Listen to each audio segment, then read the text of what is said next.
Wild Soul HOPECast, Episode 12 Returning to Yourself, Taming the Ego, Living in Hope, and Remembering Unconditional Love. Sponsored by When the Soul Remembers Hope and the Hope Method. So, let me start here. What if the voice in your head isn't trying to sabotage you, but trying to protect you? The overthinking, the replaying, the need to control what happens next. That ever-pressing urge to go back through every single conversation, every mistake, every body signal, every possibility. What if that is not you failing? What if that is not proof that you are broken? What if that is your ego trying to keep you safe the only way it knows how? And what if learning to work with it instead of fighting it changes everything? Hi, Lovey. Welcome back for the wrap up of Season 1 of Wild Soul HOPEcast, Unconditional Love. I'm Sharon Lee, creative mind behind Wild Soul Hope, creator of the Hope Method, and author of When the Soul Remembers Hope. I help people bring clarity to chaos through hope and unconditional love, moving you from survival into sovereignty, replacing fragmentation with remembrance, propelling you from performance back into truth. And today, we're closing out Season 1 together. And I really wanted this episode to matter. Not just sound nice, not just be a collection of beautiful phrases, not just be something that feels poetic but doesn't actually land. I wanted this episode to mean something because if this season has been about anything, it has been about returning to your body, to your boundaries, to your own energy, returning to what is true when burnout, overgiving, grief, fear, ego, and survival patterns have made everything feel noisy. So today we're going inward. We're talking about the ego. We are talking about the nervous system. And we are talking about imposter syndrome, validation syndrome, and the part of you that still longs to feel safe, seen, and whole. We are talking about acceptance, forgiveness, and unconditional love. And we are also talking about memory, nostalgia, tenderness, and the self you remember beneath all the armor. Because hope is not something you chase. It is something that you return to. By the end of this episode, I want you to understand something incredibly deeply. I want you to understand why your mind replays old stories, why your body reacts before your thoughts can catch up, why you can know something logically and still feel unsafe emotionally, why self-help often falls flat when your nervous system is still wired for survival, and how to begin returning yourself to safety without performing healing. We're going to talk through what the ego actually is. We're going to talk about how hope works as intentional regulation. We're also going to talk about imposter syndrome and validation syndrome, not just as mindset issues, but as energy disruptions and nervous system patterns. We're going to move into the Trinity that keeps returning in this work: acceptance, forgiveness, and unconditional love. And then we're going to go somewhere softer, into memory, into longing, into nostalgia, into the self you remember before the world taught you to shapeshift in order to belong. So let's take your first unassisted breath. Let your shoulders drop. And if something in you is already softening, stay with it. Don't rush past it, because sometimes the quiet softening is the healing. So, today we're going inward. Let's go. Because even if you have learned how to stop carrying everything else, there is still a place chaos can live. Inside your mind, of course. The racing thoughts, the replaying conversations, the old memories that seem to rise up out of nowhere. The what if this happens again? The what if I miss something? The what if I'm wrong? The what if I lose everything thoughts? And the what if I'm too much? The what if I'm not enough? That voice that says, be careful, control this, don't get hurt again, don't be embarrassed, don't be exposed, don't you dare fail, don't let them see too much, don't let yourself need too much. That voice is often what we call the ego. And I want to say something at the beginning of this episode that I hope lands with compassion. Your ego is not your enemy. Your ego is not a villain either. It is not evil. It is not something to hate, silence, or kill off. It is not proof that you are unenlightened, unhealed, or somehow doing life wrong. Your ego is a protective structure. It formed around pain. It formed around pattern recognition. It formed around the moments when you learned that love could leave, that people could wound, the safety could disappear, that belonging could become conditional. Your ego learned how to manage the risk of being human. And the problem is not that it exists. The problem is that it often runs old protection patterns in new moments. It takes an old wound and lays it over a current experience. It takes an old fear and uses it as a script for the present. It takes yesterday's pain and tries to prepare you for it all over again. And that is where internal chaos begins. Because I also want to tell you where this episode came from. My kids gave me a necklace for Christmas. And it wasn't just jewelry. It was memory. It was tenderness. It was their childhood. It was something small that carried something enormous. It was a cute necklace of the land before time. All the little dinosaurs in a row. And maybe that sounds simple. Maybe it sounds nostalgic. Maybe it sounds like one of those little things you smile at and move on from. But it hit me differently. Because sometimes the smallest gifts carry the deepest stories. Sometimes they don't just remind you of what you liked. They remind you of who you were. And there is something sacred about your children handing you something from your own inner world.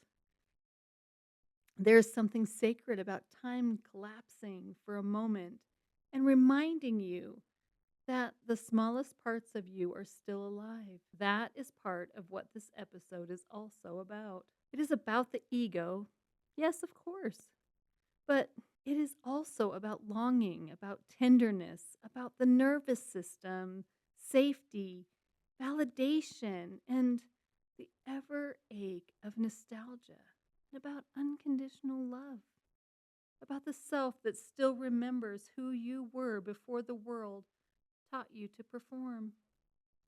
So let's begin there. Not in force, but in true honesty. Most people talk about the ego like it's something to destroy. And I understand why. Because the ego can be loud. It can be explosive and reactive. It can be controlling and defensive. It can make us overthink. It can make us grasp. It can make us shrink. It can make us perform. It can make us explain ourselves to death. It can make us replay pain long after the moment is over. But even with all of that, I still do not believe the ego is the enemy. I believe that our ego is trying to protect us. It remembers the pain, the shame, the betrayal, the little humiliations. It remembers the soft and hard abandonments. It remembers the times you were made to feel too much, embarrassing. It remembers the times you were made to feel not enough, disappointed. It remembers the times being authentic felt risky, judged. It remembers the times being visible felt dangerous, exposed. It remembers the times tenderness cost you something, taunted. And when something in the present moment feels similar, even just slightly similar, it immediately reacts.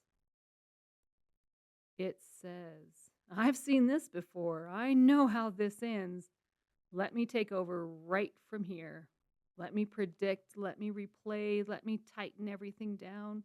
Let me manage the outcome. Let me control the story. Let me protect us before we get hurt. Well, that isn't sabotage. That is pattern recognition in survival mode.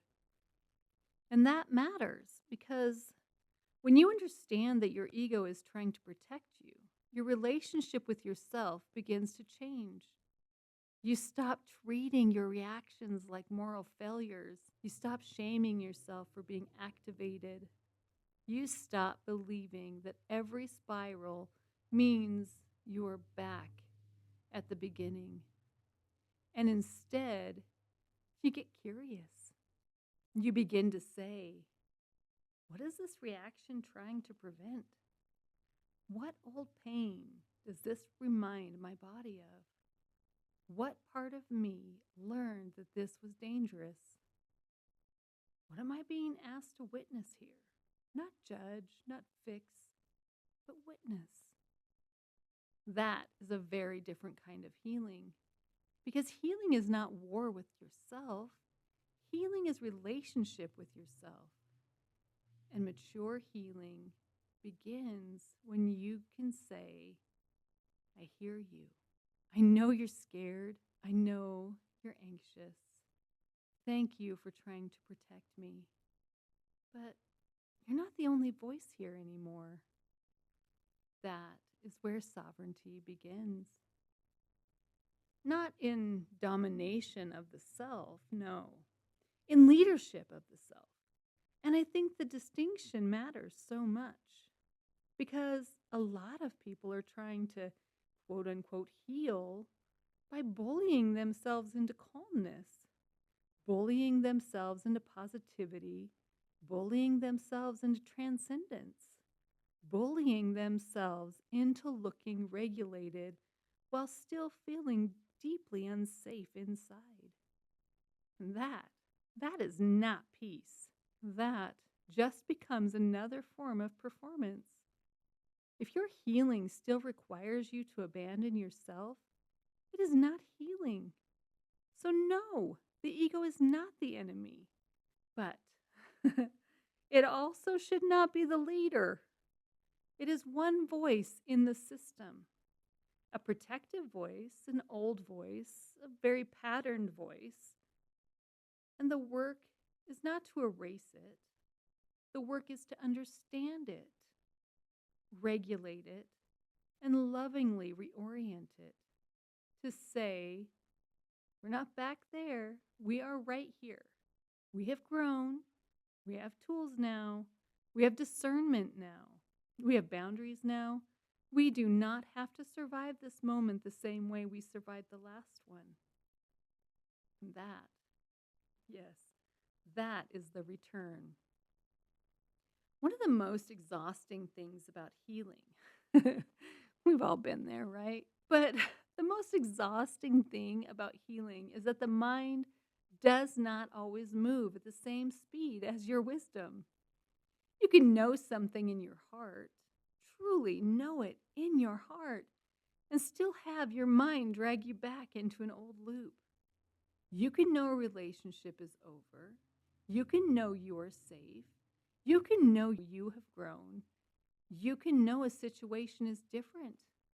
You can know you are not the same person you were 5 years ago, 10 years ago, not even 20 years ago. And still, your mind replays. It revisits, dang it. It reopens. It reanalyzes, rechecks. It tries to solve what has already passed. It rehearses future pain as if anticipation could protect you from impact. And when that happens, a lot of people assume something has gone wrong. They think, why am I here again? Why am I thinking about this again? Why does this still get to me? Why can't I just move past it? Why am I still looping this gosh darn story if I've already done so much hard work?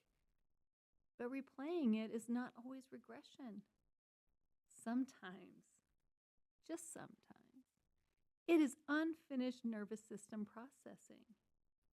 Sometimes your soul has moved faster than your body.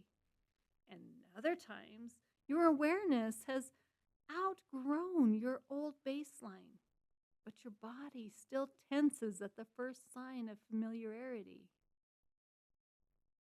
Other times, a current situation brushes up against an old wound. And suddenly, the entire system lights up like the past is happening all over again. And that is why mindset alone rarely fixes it. Because when the body is activated, logic is late. The body reacts first, the thoughts follow, and then the story begins. That is why people say things like, I don't know why I reacted that way. I know better than that. I know this isn't logical. I know darn well I'm safe. I know this is old news. And yet, their chest is still tight. Their stomach is still in knots. Their jaw is clenched so tight they could crack a tooth. Their shoulders are up in their ears. Their breath is shallow. Their mind is racing. So, then the question becomes, how do we bring ourselves out of the loop without fighting ourselves? And this is where I want to say something very clearly. Healing is not the absence of activation. Healing is the presence of a new response. That is such a big distinction. Because if you define healing as, I never get triggered again, you will always feel like you are failing. But if you define healing as, when I get activated, I know how to return myself to safety, well, everything changes. That's where hope comes in. Not as a slogan, not as a forced positivity, not even as denial, as a method of returning to yourself. One of the deepest truths in the hope method is this. You can't affirm your way out of fragmentation. You cannot manifest peace while your nervous system is still wired for survival. You cannot fake your way into wholeness. You cannot perform regulation long enough to become regulated. And honestly, I think this is where so many approaches lose people. Because a lot of healing language starts with goals, habits, mindset, hacks, productivity rituals, and performance-based transformation. Do this, track that, journal this, optimize that, manifest this, grow up here, upgrade there, change your thoughts, change your life. But if your body still believes it is in danger, those tools can start to feel like one more stinking thing you're failing at. And that is why hope begins somewhere else. It does not begin with your goals. It begins with your energy. Not the kind tracked on a watch, although I'd love them to figure that out. Not the kind curated for social media either, and not the kind used as branding language. I mean, the honest energy under your skin, the breath that changes when you get overwhelmed, the skin that flushes when you're frustrated, the pulse that speeds up when you feel judged, the heaviness in your chest when grief is near, the tightness in your stomach when control kicks in, that ever-pressing ache that lingers when joy feels far away. That energy is pure honesty. It tells the truth even when your mouth can't. And before you had words, you had energy. Remember your spark of life? Before you had a story about yourself, you had signals. You froze when the room got tense. You softened when love was near. You lit up when something felt safe. You contracted when something felt off. You knew how to read a room before you knew how to read a sentence. Energy is your first language. And before it is your first language, it is also one of the clearest pathways back to yourself. This is why I say hope is not about becoming someone new. It is about remembering who you were before the noise, before the expectations, the pleasing, the image management, the performance, before the shrinking, before the armor became so familiar you started calling it personality. The body knows. And if you pause long enough, it will tell you the truth about what is draining you, the truth about what is yours and what isn't, the truth about what you are still carrying, the truth about what you need, about where you are still leaking energy in exchange for approval. And that is why energy is the quiet currency of being. And once you reclaim it, you stop outsourcing your authority. So let's talk about two patterns that quietly erode people's peace: imposter syndrome and what I call validation syndrome. Imposter syndrome is usually treated like a confidence issue. You just need to believe in yourself more, speak more confidently, think more positively, stop doubting yourself, act like you belong. But I think that framing misses something really important, because imposter syndrome is not always just a thought problem. Very often, it is a nervous system problem. Your soul wants to expand. Your truth wants to emerge. Your gifts want to be seen. Your authenticity wants to breathe. But your conditioning says, stay smaller, stay agreeable, stay careful, stay invisible enough to be safe, likable, manageable. Stay in the role that gets approval. So now there's friction, a deep internal friction between who you are and who you learn to be in order to survive. And that friction sounds more like, who do you think you are? You're not ready. You're going to be found out. You don't belong here. You're too much. You're not enough. Someone else could do this better than you. Don't take up that much space. Don't let them see how much you care. That is completely why imposter syndrome feels so physical. Because it is. It is the body bracing against expansion. It is the nervous system reacting to authenticity like it is risk. It is not proof that you are a fraud. It is often proof that you learn to shrink for safety. And then there's that validation syndrome, that loop of checking, measuring, looking outward, and trying to feel solid based on external response. Do they approve? Did they like it? Did anyone notice? Did I do enough? Was that good enough? Did I get the score?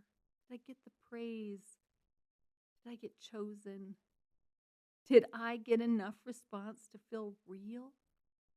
This can show up on social media, at work, in relationships, in parenting, in creativity, in leadership, in spirituality, in healing itself.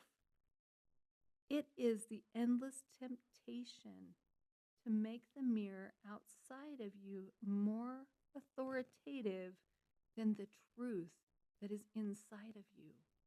And when that happens, your worth becomes unstable because external mirrors are inconsistent. One day you feel celebrated, the next day you feel invisible. One moment you feel chosen, the next moment you feel behind. One moment the numbers are good, and the next moment the numbers dip, and suddenly your nervous system acts like your identity is in danger. That's exhausting. And it is not because you're weak. It is not because worth was never meant to be built on applause. Connection is beautiful. Encouragement is beautiful. Recognition is beautiful. But if you can only feel okay when someone else confirms it, your authority has been outsourced. This is why self-validation matters so much more. Not because you never need people. No, but because you need to be one of your people too. You need to be able to say, even if no one else sees me, I certainly see me. Even if no one else applauds, I completely approve. Even if no one else agrees with me, I honor my truth. That is not arrogance. That is inner authority. And hope helps restore it. Harness what is happening. Choose what is optimal.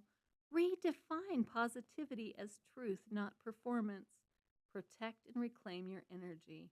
That is how the loop begins to break. One of the reasons I created the Hope Method is because so many approaches skim the surface. They ask the mind to feel better while the body still trembles. They offer hacks when what you really need is honesty. They offer productivity when what you really need is safety. They offer performance-based wellness when what you really need is embodiment. Positive thinking has its place. But if your body still feels abandoned, your affirmations can start to sound like lies. Mindset work has its place. But if your nervous system is in a chaotic state of bracing, your thoughts are not the only thing that needs support. And even in wellness spaces, people can learn how to perform presence without ever actually resting. Smile through it, push through it, transcend it, stay high vibe, stay grateful, stay positive, all while inside the fracture remains. That is why burnout comes back. That is why shame returns. That is why grief resurfaces. And that is why people feel like they are doing all the right things and still not feeling whole. Not because they're failing, no. Because no surface level strategy can reach what is still stored in the body. And that is why hope succeeds, where so many other approaches fall short. Because it does not bypass the body. It does not shame the nervous system. It does not ask you to fake regulation. It does not confuse performance with healing. No, it meets you where the fracture is, in the quiet ache, in the restless mind, in the tension under the skin, in the tiredness sleep does not fix, in the part of you that still doesn't feel safe being fully seen. And from there, it teaches return. Not hustle, not force, just return. So I'm not done giving you all of episode 12. So we're going to come back for a part 2. And we're going to start with hope as internal regulation. I look forward to you joining me for part 2 so that we can continue this wonderful episode that finalizes season 1 of Wild Soul HOPECast, Unconditional Love. So as you go through your day, just remember, sometimes all you have left is hope, and sometimes hope is enough. Talk soon.